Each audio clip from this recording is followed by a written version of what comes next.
नवी मुंबई हे कॅम्पेन आजपासून नव्या मुंबईमध्ये सुरू झालेलं आहे।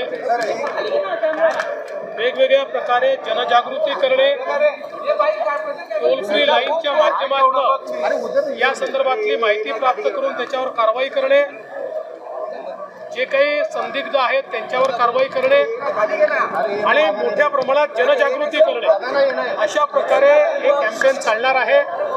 नवी मुंबईपासून सुरू झालेला आहे, पुढे इतरही ठिकाणी हे कॅम्पेन चालणार आहे। ड्रग्सच्या विरुद्ध एक मोठी लढाई देशामध्ये माननीय प्रधानमंत्री मोदीजींच्या नेतृत्वात सुरू झाली आहे आणि महाराष्ट्रात देखील आपण ती लढाई लढतोय।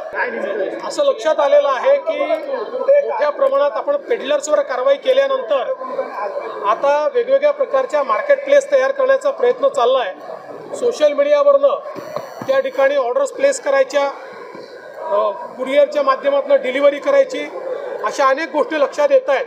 त्याच्याही विरुद्ध आपण मोहीम उघडलेली आहे।